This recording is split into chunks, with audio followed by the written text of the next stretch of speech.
So this is people talking about all different generations. I always argue that it's really the same person. Everybody's the same when they're younger. Everybody's the same in middle age. Everybody's the same.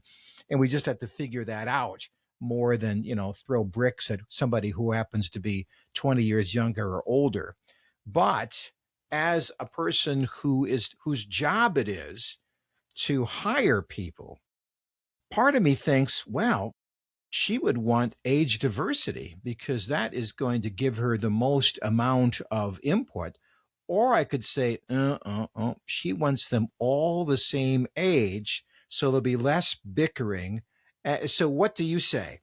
No, you're right. I do want age diversity. I want not only age diversity, but personality diversity because we all have different gifts. And I've prided myself on being trained very well by a boomer who was trained by a traditionalist and very close with my boomer parents. So I feel a little boomerish, even though I'm Xer, but I have also felt very millennialish. Yeah, I do want a diversity of generations in the workplace, but the key, just like I say with personalities, is you need all those different gifts from those different generations. But if you don't teach each other about them, it won't work.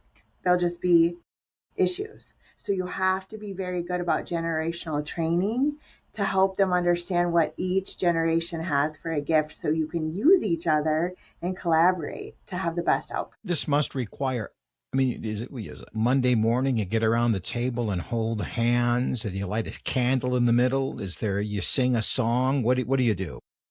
Nope, it's influence because a lot of times you want to do some training, you want to do some actual formal training, but you can't always do that. And so instead you influence.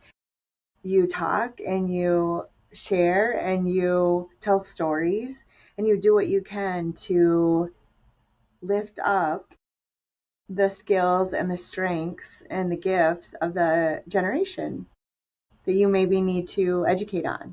So if I had a group of millennials and a group of Zers, I would talk quite a bit about their strengths, but I would also educate them as I could by peppering in reminders of all the wonderful things that a boomer brings to the table. Do you do this just in ordinary conversation? Yes, but I'm also a weird person because I'm a very high I. So I'm constantly educating and coaching and again influencing. Um, my mentor used to always say, why were you even talking about that online? Or why were you even having that conversation? If I was telling him about something and some pushback I got, I'm like, I don't know. It's like breathing for me. I can't not educate and share and try to connect those dots. For me, it's all about perspective. And what I find is oftentimes it's not that people don't get along or are so different, it's that they haven't considered this other perspective. And so I am constantly influencing that way. Nothing gets done by pushing. And so I try not to push. I always educate and coach. To try to draw them in. Mhm. Okay. I joke about it being like religion. You don't get people to think a certain way or bring them to, let's say, a way of thinking about religion by pushing them. That just doesn't work. Same with the workplace.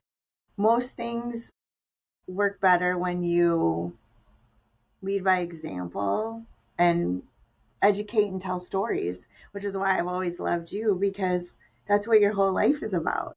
It's about telling stories as a way to bring people together, really.